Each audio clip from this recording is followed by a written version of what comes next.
जयकारा वैष्णो माईदा बोल साचे दरबार की जय।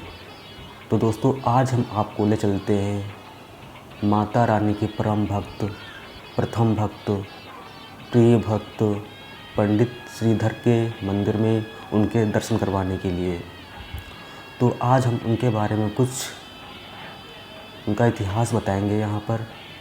तो चलिए चलते हैं उनके मंदिर में उनके दर्शन करने के लिए। जम्मू में कटरा में इनका मंदिर स्थित है।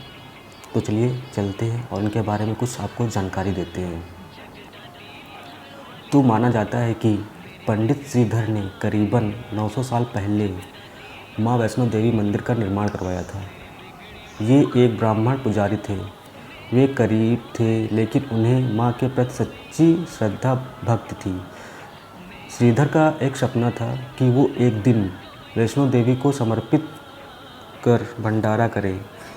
इसके लिए उन्होंने एक दिन भी तय किया और सभी को प्रसाद ग्रहण करने के लिए न्योता भेज दिया। जिस दिन भंडारा था, इस दिन श्रीधर बारी बारी सभी के घर गए।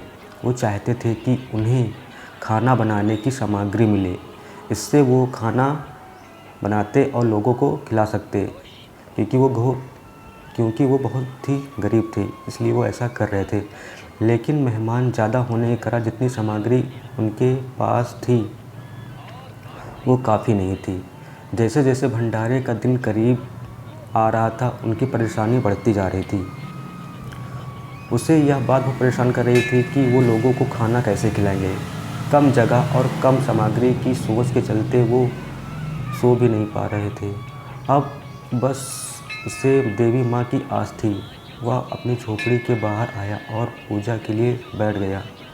फिर दोपहर से मेहमान आना शुरू हो गए। जिससे जहाँ जगह मिली वो वहाँ बैठ गया। अब भी काफ़ी जगह बची थी। श्रीधर इस असमंजस में था कि वो सभी को भोजन कैसे कराएगा। इसी क्षण उसने एक छोटी लड़की को अपनी झोपड़ी में बाहर आते देखा। इसी बच्ची का नाम था वैष्णवी। वह बच्ची सभी को बड़े प्यार से भोजन करा रही थी। भगवान की कृपा से भंडारा अच्छे से संपन्न हो गया। जैसे ही भंडारा ख़त्म हुआ, वो उस बच्ची से मिलने के लिए बेहद आतुर था, लेकिन अचानक ही वह बच्ची गायब हो गई। फिर कुछ दिनों बाद श्रीधर ने सपने में वही बच्ची आई। तब उसे समझ आया कि वह माँ वैष्णो देवी थी। माता रानी के रूप में श्रीधर के सपने में आई लड़की ने उसे एक गुफा के बारे में बताया। इन्हें 4 बेटों का वरदान भी दिया, क्योंकि उनके कोई बच्चे नहीं थे। श्रीधर बेहद खुश था और माँ की गुफा की तलाश में चल दिया। जब उसे वह गुफा मिली, तब उसने निर्णय किया कि वो अपना सारा जीवन माँ की सेवा करेगा। बहुत ही कम समय में यह पवित्र गुफा प्रसिद्ध हो गई। पूरे वर्ष यहाँ भक्तों का तांता लगा रहता है। और यहाँ पे एक बात ये भी है कि जब यहाँ पर इन्होंने भंडारा करवाया था माता वैष्णो देवी का, तो यहाँ पर भैरवनाथ बाबा भी उनकी प्रतिज्ञा लेने के लिए यहाँ पे आए थे और मांस और मदिरा का सेवन करने के लिए,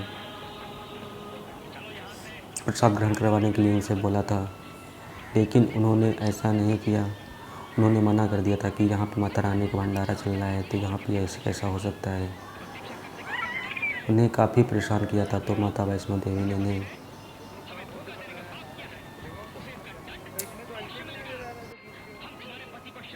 दंड दिया था और इनका गला अपने त्रिशूल से काट दिया था। और तभी जो है माता वैष्णो देवी ने भैरवनाथ को ये वरदान दिया था कि जो भी भक्तगण मेरे यहाँ आएंगे मेरे दर्शन करने के लिए, मेरे दर्शन करने के बाद जब तक वो आपके यानी कि भैरवनाथ के दर्शन नहीं करेंगे, तब तक कि मेरे दर्शन यानी माता रानी के दर्शन पूरे नहीं होंगे, संपूर्ण नहीं माने जाएंगे। इसीलिए जब भी कोई भी भक्तगण श्री माता वैष्णो देवी के दर्शन करने के लिए जाता है, तो उसके बाद बाबा भैरवनाथ के दर्शन ज़रूर करता है। तभी से तभी उनके दर्शन जो है कंप्लीट यानी पूर्ण माने जाते हैं। बाबा भैरवनाथ का मंदिर माता वैष्णो देवी मंदिर से करीब 2 से 2.5 किलोमीटर ऊंचाई पर है। वहाँ पर चढ़ाई करके बाबा भैरवनाथ के दर्शन किए जाते हैं, तभी माता रानी के जो है दर्शन कंप्लीट होते हैं। आप जो इस समय यहाँ पे देख रहे हैं, यही जो है पंडित श्रीधर का मंदिर है। ये जम्मू के कटरा में स्थित है। आप जो सामने मूर्ति देख रहे हैं, यही पंडित श्रीधर हैं। यहीं पे सबसे पहले माता वैष्णो देवी ने पंडित श्रीधर को बालिका रूप में दर्शन दिया था और इसी जगह पर जो है भंडारा किया गया था। इस जगह को और इस मंदिर को भूमिका मंदिर के नाम से भी जाना जाता है। बोलो जय माता दी।